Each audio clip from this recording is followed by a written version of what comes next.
నా పేరు doctor Katamreddy Kaushik Reddy, consultant clinical intervention పల్మనాలజిస్ట్ని మన మెడికవర్ హాస్పిటల్లో. ఈ ముఖ్యమైన మీటింగ్కి కారణం ఏంటి అంటే ఈ పేషెంట్ గురించి చెప్పాలనండి.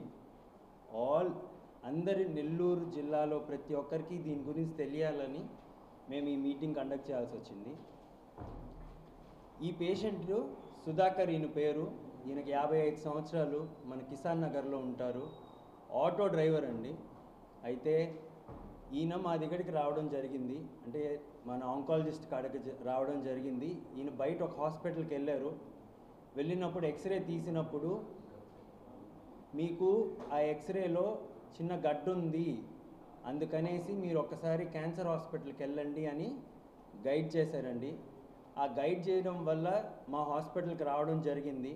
వచ్చినప్పుడు ఆయనకి చాలా ఆయాసపడి దగ్గు, గల్ల, జ్వరం అనే ప్రాబ్లమ్స్ ఉన్నప్పుడు సార్ ఒక్కసారి చూసి ఇది ఓకే, ఇది అసలు క్యాన్సర్ గడ్డనా కాదా, లేకపోతే నిమోనియానా ఏంటి అని తెలుసుకోవడానికి ముక్క పరీక్ష చేయడం జరిగిందండి. ఈ ముక్క పరీక్ష చేయడం వల్ల ఏమవుతుంది అంటే మనకి క్యాన్సరా కాదా అని నిర్ధారణ చేయాలి. అది ఈరోజు ఎక్కడైనా ప్రోటోకాల్ అది. అయితే సారు ముక్క పరీక్ష చేసి అది క్యాన్సర్ గడ్డే అని చెప్పారండి. అది ఛాతి భాగంలో ఉండింది. ఆ గడ్డ క్యాన్సర్ అని ప్రూవ్ అయింది. ఆ ప్రూవ్ అవడం వల్ల ఏమైందంటే ఆ గడ్డ మరి పాకిపోయింది. పాకిపోవడం అంటే పక్కనున్న రక్త కణాలకి ప్లస్ ఊపిరితిత్తులకు పోయే మెయిన్ పైపుకి ఇన్వాల్వ్ అయి ఉండింది. ఆ ఇన్వాల్వ్మెంట్ వల్ల ఏమైంది అంటే ఆ గడ్డ ఊపిరితిత్తులకి శ్వాస ఆడనీయకుండా జరగడం జరిగింది. సో దానివల్ల ఇమీడియట్గా ఈయనని ఐసీయూకి షిఫ్ట్ చేయాల్సి వచ్చింది. ఐసీయూకి షిఫ్ట్ చేసిన తర్వాత వెంటిలేటర్ అందరికి తెలిసి ఉంటుంది. వెంటిలేటర్ మీద మనం ఎన్ఐవి మాస్క్ పెట్టి ఆయనకి ఆక్సిజన్ ఇవ్వడం జరిగింది. ఎందుకు అంటే ఆయన శ్వాస తనంతగా తను తీసుకోలేకపోతున్నాడు, ఎందుకంటే ఆ గడ్డ అడ్డుపడుతున్నింది ఆ శ్వాస కొలాయికి. అయితే నన్ను సారు సంప్రదించి ఈయనకి కీమోథెరపీ ఇవ్వాలా, రేడియోథెరపీ ఇవ్వాలా, కానీ ఈ పేషెంట్ పడుకోలేకపోతున్నారు, సో దానికి మీ హెల్ప్ కావాలా, ఏం చేయగలుగుతాము అంటే మేము ఒకటి చెప్పాము. మా దగ్గర ఉన్న అత్యాధునిక పరికరాలతో బ్రాంకోస్కోపీ అనేది ఒకటి. సో ఈ బ్రాంకోస్కోపీ చేసినప్పుడు ఈ పేషెంట్కి ఊపిరితిత్తులకు పోయే మెయిన్ పైప్ మనం ట్రెకియా అంటాం. ఆ ట్రెకియాలో 80% బ్లాక్ అయిపోయింది. ఓకే, 100%లో 80% బ్లాక్ అయినప్పుడు అదే గడ్డ రైట్ సైడ్కి పోయే ఊపిరితిత్తుల పైపుకి కానీ మూసుకొని పోయింది. 1 mm ఓపెనింగ్ ఉండింది. ఆ 1 mm ఓపెనింగ్కి ఈయన అందుకని ఆయాసపడతా ఉన్నారు. ఆ వెంటిలేటర్ బయటికి రాకుండా, బయటికి మేము తీస్తే ఆక్సిజన్ 70కి 60కి 50కి పడిపోతూ ఉండింది.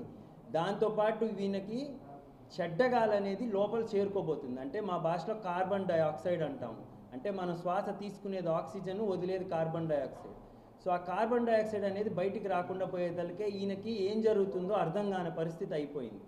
సో ఇమ్మీడియట్గా మేము ఏం చేసామంటే ఏదైతే బెస్ట్ కేర్ పాసిబుల్ చేయాలో మేము ఈయనకి ఊపిరితిత్తులకి బ్రాంకోస్కోపీ చేసి ఆ టైంలో సండే అసలు ఇంకా రేపు అనేది ఉందా లేదా అన్న సమయంలో సండే మేము ఒక నిర్ణయం తీసుకున్నామండి. వాళ్ళ అటెండర్స్కి ఎక్స్ప్లెయిన్ చేసాం, అయ్యా ఒకటే ఆప్షన్, మేము మీకు ఆ గడ్డని బైపాస్ చేయాలా, బైపాస్ చేస్తేనే ఆక్సిజన్ అనేది అందుతుంది. సో ఇది మీరు నిర్ణయించుకోవాలా, ఎందుకంటే మంచైనా చెడైనా మనం ఈరోజు ప్రయత్నిస్తేనే. సో ఒక స్టెప్ ముందేసి వీళ్ళు నా మీద పెట్టుకున్న నమ్మకానికి, సార్ మీద పెట్టుకున్న నమ్మకానికి వాళ్ళు ఓకే చెప్పి ఇమ్మీడియట్గా సండే మార్నింగ్ 8 o'clockకి మేము ఈయనని తీసుకొని పోయాం. ఓటీకి తీసుకొని పోయి ఒక స్టెంట్ వేసామండి. First time in entire Nellore district we have done tracheal Y stent. అంటే ఇది ఊపిరితిత్తులకు పోయే మెయిన్ గొట్టం నుంచి మొత్తం 2 సైడ్లు ఒక ఆర్టిఫిషియల్గా మేము ఇంకొక ఊపిరితిత్తులకు పోయే పైప్ని చేసాము. సో దానివల్ల ఏమైందంటే ఆ 80% మూసుకొని పోయింది, ఇప్పుడు కంప్లీట్గా ఓపెన్ అయింది. సో బేసికల్గా మేము ఏం చేసామంటే ఆ గడ్డని పక్కకి నెట్టాము, సో దట్ ఈయనకి ఆ గాలి ఆడేలాగా చేయడానికి. సో ఒక్కసారి ఆ స్టెంట్ వేసిన ఒక 1/2 అవర్లో ఆ స్టెంట్ వేసాము. దాని తర్వాత పేషెంట్ బాగా కోలుకున్నారు. Next day we discharge the patient. So ఒక 24 అవర్స్లోనే ఆయన లైఫ్ మారింది. ఒకటి ఏంటంటే అది ట్రీట్మెంట్ కాదు, అది మనం ఏం చేసాము అంటే ఫస్ట్ ఆయనకు బాధపడుతున్న ఆ గాలి ఏదైతే పోవట్లేదో దానికి మనము ఒక పాలియేటివ్ కేర్ అంటే మనం ఆ ఆయాసం తగ్గగలుగుతామో అది తగ్గగలగడం జరిగింది. సో దట్ దీనివల్ల ఏంటంటే నెక్స్ట్ కీమోథెరపీ అన్న రేడియోథెరపీ ఈ క్యాన్సర్ గడ్డ కరిగించడానికి సార్ వాళ్ళు నెక్స్ట్ స్టెప్ తీసుకోగలుగుతారు. దీనివల్ల ఆయనకి ఏం ఉపయోగపడింది, సో దట్ ఏదైతే ఆయన ఆయాసంతో మన కాడికి వచ్చారో దాన్ని కరెక్ట్గా ఐడెంటిఫై చేసి దానికి ఈ స్టెంట్ వేయగలిగాము. ఈ స్టెంట్ అనేది మనం ఫస్ట్ టైం నెల్లూరు డిస్ట్రిక్ట్లోనే మనమే చేసామండి. It's very proud for our Medicover that we have done all these kind of procedures. ఇప్పుడు దాకా ఇది నాకు తెలిసి ఒక 6th or 7th మీటింగు. ఎప్పుడైనా మేము కొత్తగానే ఫస్ట్ టైం మనం ట్రై చేయాలా, మనం వెయ్యాలా, పేషెంట్ బాగుండాలా. ఈరోజు ఈయన నడుచుకొస్తున్న కారణానికి అది వాళ్ళ ధైర్యం మా మీద పెట్టుకున్న నమ్మకం. సో అది మేమెంతో కృతజ్ఞతలు తెలుపుకుంటున్నాం వాళ్ళకి. ఎందుకంటే మేము సేవ చేయాలనుకున్న వాళ్ళు ఒప్పుకోవాలా. సో దానివల్ల ఆయన ఒప్పుకోన్నారు, వాళ్ళ ఫ్యామిలీ రెడీగా మాకు ఓకే అన్నారు కాబట్టి మేము ఇవన్నీ చేయగలుగుతున్నామండి. సో మాకు ఇలాంటి ఎన్నో సపోర్ట్ కావాలా. మీరు ఇంకా ఈ పేషెంటు వాస్తవంగా చెప్పాలంటే ఎన్నో దగ్గర తిరిగారండి. చెన్నై వెళ్ళారు, తిరుపతికి వెళ్ళారు, అన్ని దగ్గరికి వెళ్ళారు. ఒకటే నేను అడుగుతున్నాను, వై నాట్ ఇన్ నెల్లూరు? ఎందుకు మనం నెల్లూరులో చేయలేము? అన్నీ చేయగలుగుతాం, కానీ మీరు మా మీద పెట్టుకోవాల్సింది ఒకటే నమ్మకం. మాటకొస్తే మద్రాసు, విజయవాడ, హైదరాబాదు, తిరుపతి అక్కడ మనకి ఏం లేదండి. మీరు అన్ని వసతులు ఈరోజు మన నెల్లూరులోనే ఉన్నాయి. మీకు ఏ ఇబ్బంది ఉన్నా మమ్మల్ని సంప్రదించండి. ఆబ్వియస్గా ఈయనకి తక్కువ కాస్ట్లోనే అంత తొందరగా వైద్యం ఇవ్వాల్సి వచ్చింది కాబట్టి ఎమర్జెన్సీగా ఒకటే రోజులో ఆ నిర్ణయం తీసుకొని మేము వైద్యం ఇచ్చామండి. So we are very happy that patient ఈరోజు మా దగ్గరికి నడుచుకుంటూ వచ్చారు. సుధాకర్ గారు, నేను ఆటో తోలుకొని జీవనం సాగించుకుంటున్నాను. నాకు ఇలా సమస్య ఇట్లా వచ్చింది. ఒక దగ్గర పోయి చూపిస్తే ఏదో గడ్డు ఉన్నట్టుందా, నువ్వు మంచి హాస్పిటల్కి వెళ్ళి చూపించుకో అన్నారు. ఇమ్మీడియట్లీ వచ్చేసాను. వచ్చి నేరుగా మన రంగమంచి సార్ కాడికి వచ్చాను.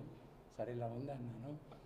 నీకు అది గడ్డి అయితే ఉంది, నేనే ఎక్స్రే తీసాను, మీకు పైకి పంపిస్తే దాని టెస్ట్ ఒక వారం టైం పడుతుంది, కొద్దిగా జాగ్రత్తగా ఉండాలి నువ్వు అని చెప్పాడు. నేను ఎట్టో సార్కి అది ఇచ్చేసి వెళ్ళిపోయాను. తర్వాత వచ్చాను. అదేమైందంటే నాకు ఎక్కువ పెరుగుతూ ఉంది, ఆ నాళాలకు అడ్డం పడిపోతుంది, ఆక్సిజన్ అందటం కష్టమై పీల్చుకుంటున్నా సెడ్ ఆక్సైడ్ వదలలేకుండా వచ్చేసాను.